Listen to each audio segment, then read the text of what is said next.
মানাটা আমার উপরে, মানলে সোজা, না মানলেই কঠিন।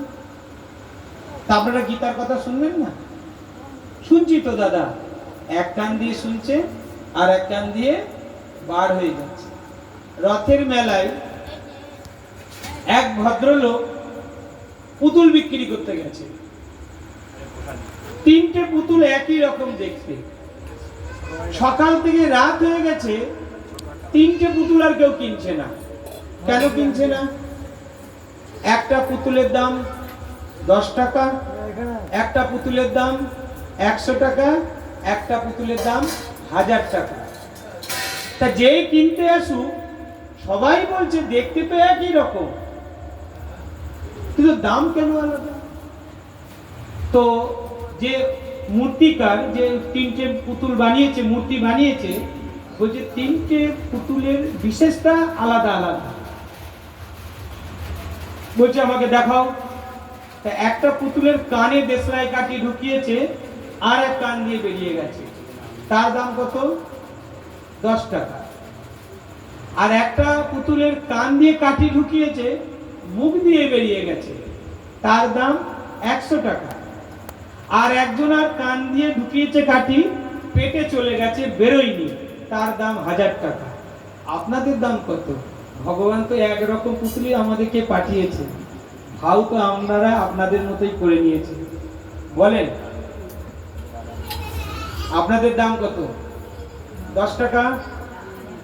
হ্যাঁ, কত টাকা? 1000 টাকা। Balance zero. আচ্ছা, এখন কাঠিটা কানে ঢুকিয়েছে কেন? বলছে দেখেন, ভাগবত কথা শুনতে সবাই বসে, আমরা সবাই ভগবানের সন্তান। ভগবান আমাদের এই 5 তত্ত্ব দিয়ে, প্রকৃতি শরীর দিয়েই আমাদেরকে পাঠিয়েছেন। আমাদের একরকম কাজ করার দরকার ছিল, ভগবানের দেওয়া কাজ। আমরা ভগবানের দেওয়া কাজ করছি না, আমরা আমার কাজ বলে আমরা আমাদের কাজ করছি। বাড়িটাকে মন্দির ভাবেন, বাড়ির সদস্যদের মূর্তি ভাবেন, ভগবানের দেওয়া সব দেবী দেবতা।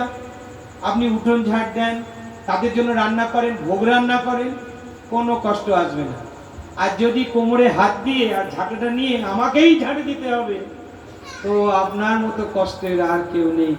সংসারটা গোবিন্দের উপর ছেড়ে দেয়। কার সংসার? তার মানে কাঠিটা কানে গেল, যেই জুতোটা পরবেন আর একটা কান দিয়ে কথাটা বেরিয়ে যাবে, আপনাদের দাম 10 টাকাই হবে। দ্বিতীয় জন করেছে কি? কানে কাঠি ঢুকিয়েছে, মুখ দিয়ে বলেছে। আপনারা শুনলেন ভাগবত কথা, আর বাড়িতে গিয়ে সবাইকে বললেন, দারুণ দারুণ কথা রে, আমার সময় নেই তাই, নাহলে আমি আরো বসতাম। আচ্ছা, আপনি কাউকে বলে প্রেরণা দিয়েছেন, ভগবানের কথা শোনার জন্য এই ঠিকানা দিয়েছেন, সময় বার করে তুমি যেও, তাকে উৎসাহ দিয়েছেন, তাই আপনার বার্নি 10 টাকা থেকে আপনার ভ্যালু কত হলো? 100 টাকা। আর যদি আপনি শুনলেন আর ভগবানের কথাটা, আধ্যাত্মিক জ্ঞানটাকে জীবনে ধারণ করে নিলেন, মানে পেটে ঢুকে গেল আর বেরোলো না, তো আপনার দাম 1000 টাকা। বলেন আপনার দাম কত টাকা? কত টাকা? দিদি দাঁড়িয়েছেন, কত টাকা আপনার দাম?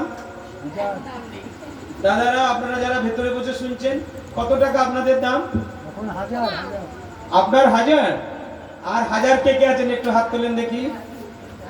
এই কথা ভুললে চলবে না, এই কথাটাকে মানতে হবে যে আমি ভগবানের সন্তান, আমি ভিখারি নই, আমি অধিকারী। কিন্তু আমার সাথে ভগবানের সম্বন্ধ কেমন করে রেখেছি জানেন? আমরা ভগবানের সঙ্গে সম্বন্ধ কেমন জুটিয়েছি? আমি হীন, আমি দাস, আমি তোমার চরণের ধুল, আমি দাসেরও দাস। তো এর উপরে একটা কাহিনী আছে। একজন সকালবেলায় কলিং বেল বাজাচ্ছে, ঘরে ঢুকেছেন,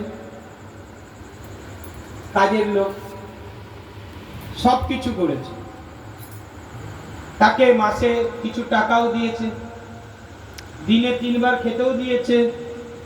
আপনি তাকে বলেছেন, দেখ তো আলমারিটা কতদিন তুই পরিষ্কার করিসনি, খাটটা আমি পারি না বলেই তো তোকে রেখেছি। তো সব কিছু বলেছি, সব কিছু করিয়েছি, তাকে কি চাবিটা দিয়েছি? আলমারির চাবিটা কেন চাবি দেয়নি? চাবি দেননি কেন? বিশ্বাস না, ও আমার কাজের লোক, ওর সঙ্গে আমার সম্বন্ধ নেই। কিছুক্ষণ পরে সেই ব্যক্তিটার ছেলে এসে বলছে, বাবা বাবা আমাকে 10টা টাকা দাও। তো বাবা দাড়ি কাটছে, অফিস যাবে, আর মা অফিসে রান্না করছে।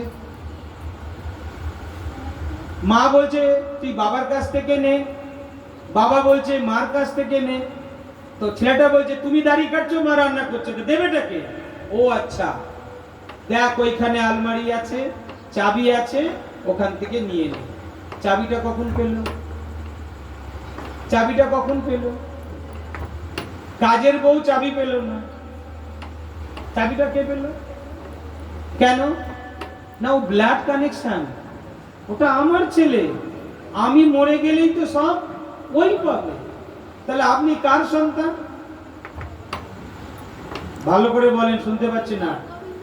গোবিন্দের সন্তান। তাহলে উনি আমার কে হলেন? সন্তান হলে উনি আমার কে হলেন? আর আপনি বলছেন আমি তোমার চরণের ধুল, চাবি দেবে? কেউ তালি মারছেন না। তাহলে আজ গোবিন্দের সাথে সর্বসম্বন্ধের মধ্যে সবচেয়ে বড় সম্বন্ধ হচ্ছে পিতা পুত্রের সম্বন্ধ। তাই তো তাকে আমরা বলি তমেব মাতাশ্চ পিতা তমেব। আগে ভগবান আমাদের সঙ্গে 3 সম্বন্ধ মানাতে এসেছেন, 3 সম্বন্ধ। তিনি আমাদের বাবা, সুপ্রিম, যার উপরে আর কেউ নেই, যাকে গোবিন্দ বলে আদিরও আদি অনাদি গোবিন্দ, যার আদি নেই অন্ত নেই, আমি তার সন্তান। একটু জোর করে বলুন তো। যার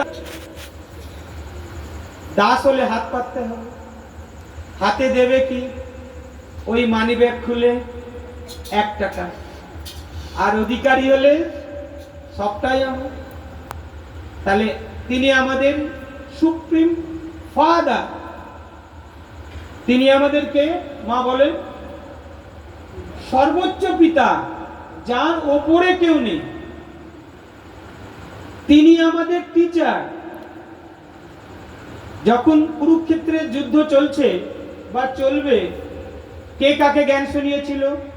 অর্জুন কৃষ্ণকে জ্ঞান শুনিয়েছিল, না কৃষ্ণ অর্জুনকে জ্ঞান শুনিয়েছিল? কোন জ্ঞান শুনিয়েছিল?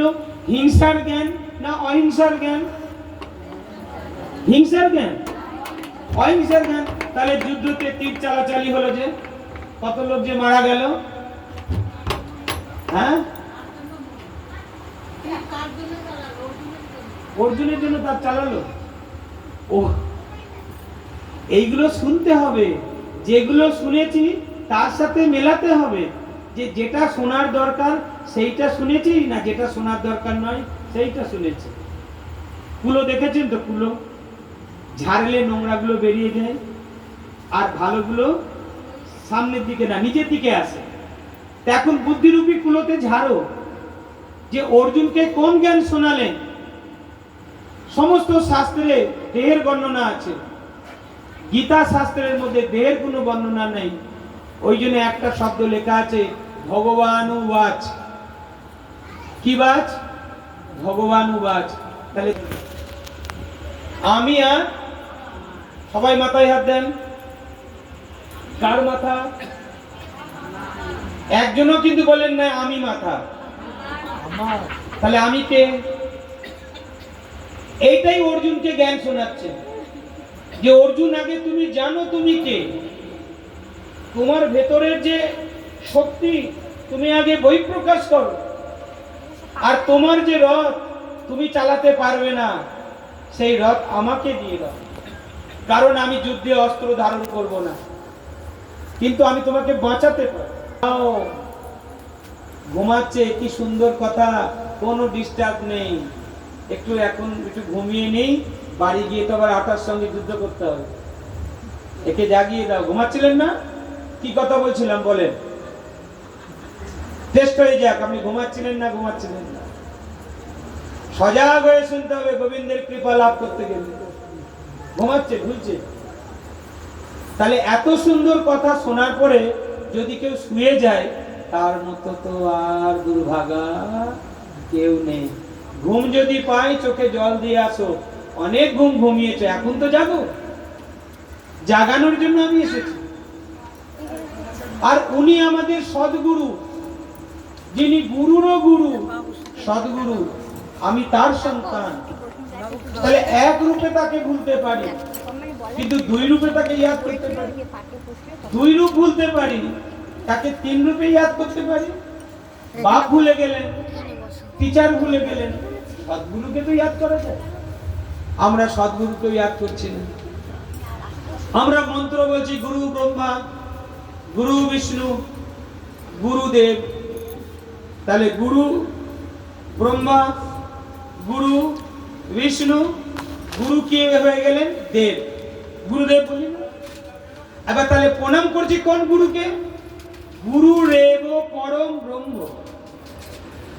পরম ব্রহ্ম মানে যেখানে সূর্যের আলো প্রকাশ, ওখানে পৌঁছাতে পারে না। যে লোক স্বয়ং গোবিন্দের প্রকাশে প্রকাশিত হয়, সেই স্থানটা হচ্ছে ব্রহ্ম লোক। তস্মৈ শ্রী গুরুবে নমঃ, যিনি গুরুরও গুরু, আদি অনাদিকে আমি প্রণাম করলাম। যেখানে আর কৃষ্ণ বাঁশি বাজাচ্ছেন না, তিনি প্রকাশ